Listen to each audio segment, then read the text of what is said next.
Hey there, this is Tony from FreshCapMushrooms.com, and today we're actually going hunting for Morel mushrooms. It's about the third week of May, and it's been raining last week a little bit, but today it's sunny and warm, and we've hooked up with the local mycological society here in central Alberta to go see if we can find any Morels. We went looking yesterday, we didn't find anything, so I'm really hoping we can find something today. But you know what, even if we don't find Morels, we should find some Verpas, and we should find some other fun mushrooms, and it's always fun to get out in the woods. So without further ado, we're going to get out in the woods and see what we find.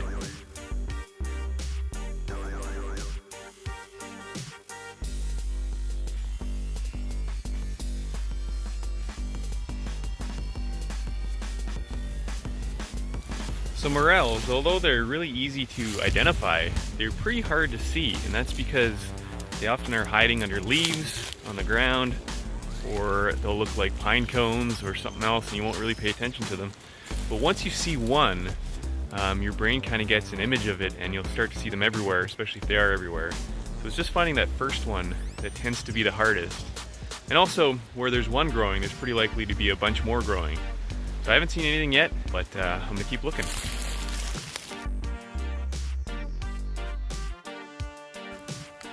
So still no Morels, but this guy here is a Verpa. So they typically show up a lot earlier than Morels, which makes me think maybe we won't find any Morels today. You can tell that it's not a Morel pretty easily by looking at the cap. You'll see if you cut it in half that the cap is attached to the stem at the very, very top. Whereas a Morel, if you cut it in half, the cap will be kind of one piece with the stem. It'll be hollow in the center.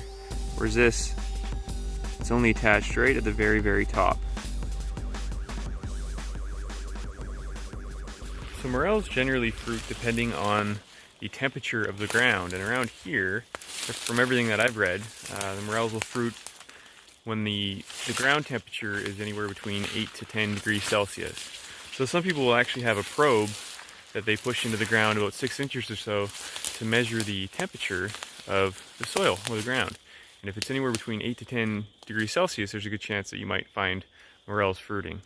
I haven't done that, and based on the fact that I'm finding Verpas, and I haven't found any Morels yet, I'm guessing that it's still too early. Maybe we need another week or so before the Morels are really going to start to show up. In Alberta, you're most likely to find them end of May, June, but you never know. We might get lucky. We might find maybe a south-facing slope or something that's got some warmer temperatures in the ground, and the Morels had a chance to fruit, but maybe not.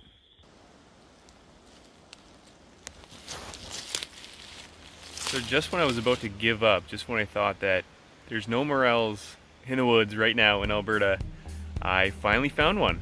Here it is.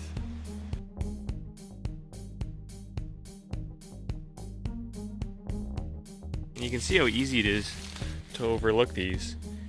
Pretty small, and they just blend in with the environment so good.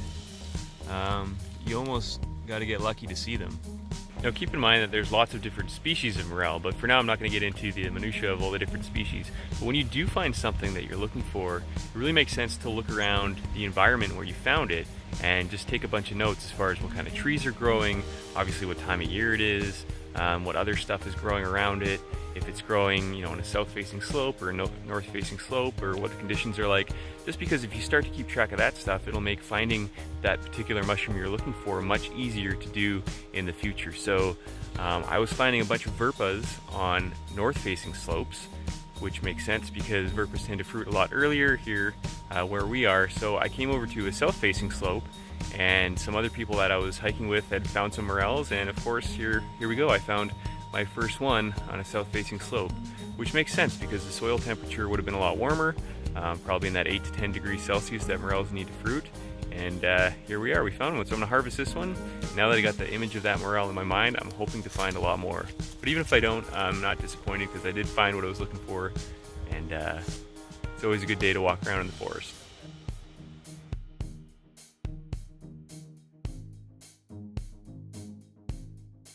Now if you find one, there's a really good chance that you'll find a lot more right nearby. So the first one that I was admiring for the last 5 minutes, I didn't even realize, but there was another one fruiting about 6 inches away. And actually, as I'm recording this, I'm seeing another one about 1.5 feet away from that one. So they are really hard to spot because they blend so well with the ground and the leaves and the pine cones and stuff like that around. So you really have to kind of get low to the ground and move some of the brush aside, and really take a minute and just look around and see what you can find, because if you're just walking, chances are you're going to walk by most of them. I didn't find one for the longest time, and now I just found 3 all within about a 2-foot radius of each other. So I don't even think I'm gonna get off the ground. I'm just gonna keep looking around here.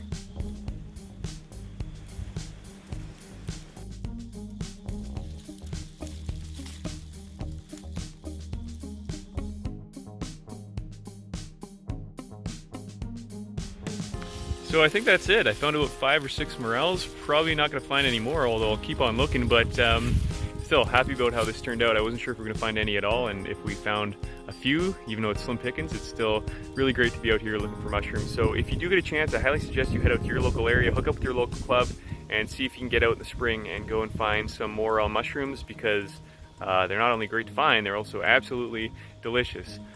So yeah, that's it for this video. I just wanted to take you guys on a foray and see what we could find. So thanks so much for watching. I'm Tony from FreshCapMushrooms.com, and we'll see you next time.